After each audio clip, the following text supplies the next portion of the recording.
Hey, what's up everybody? It's Demo and welcome to a new video. Today I will be unboxing a new mixer. But not just unboxing, I will be reviewing it as well. This is the Musical Mini Mixer Multifunction PC Interface Mixing Console. There's not really a brand name on this as far as I can see. Not on the box anyway. But there is one on the mixer itself that says Depusheng U6. And of course, like absolutely everything we open on this channel, the first thing you're going to see out of this is obviously paperwork. And yeah, who cares about that? My only issue with the paperwork though is it's very vague. It doesn't tell you like anything about this console at all. It's just like, here's the buttons, this is what they're called, and that's it. Inside this little foam, we have some cables. I haven't used these cables yet. I don't really need them, nor do I know what they do currently. They look like a headphone jack where you can stick them into your speakers, but I'm not entirely sure. Next up, we have a power brick because this is USB powered. You could either power it into a wall or you could plug it into a PC. In this case, we are going to plug it into the PC to get it to work. And, you know, after dropping that, we have our USB cable. So we're going to take this end, plug it in a console, take the other end, plug it in a computer. We should be good to go after that. Honestly, I would say that the cable is pretty lengthy. Not super long, but long enough to where you can get it if your computer's behind a desk or something. And now we have the console itself, the mixer.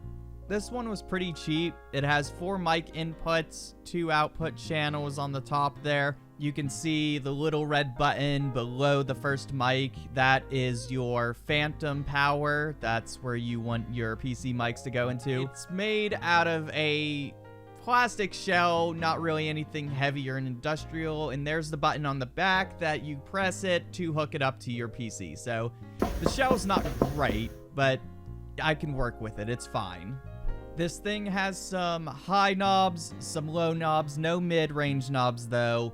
It is Bluetooth, so you can hook it up to your phone or any other Bluetooth device. There's an effects button right there. There's a headphone jack for your headphones. And now, honestly, on to the other things about this outside of the unboxing.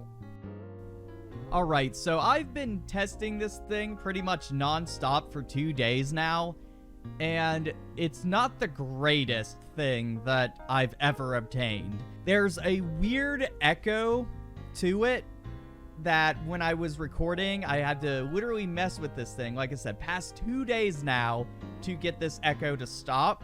And I figured out why that reason was. I had to, for some reason, theory around it and just hook my new mixer into my UMC 204 HD by Behringer, and it stopped it. Here's an example of what I was going through.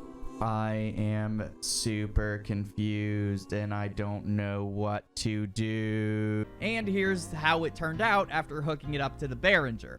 Just for one last bit of good measure, I'm just going to turn up the part where, you know, I sound deeper or whatever. So yeah, honestly, I would not recommend you buy this mixer by itself. If you have one or are going to buy one, buy a Behringer UMC 204 HD with it. That way you can bypass this problem. It was a pain in the ass, and if you're going to buy this thing by itself, I would recommend you just not do it.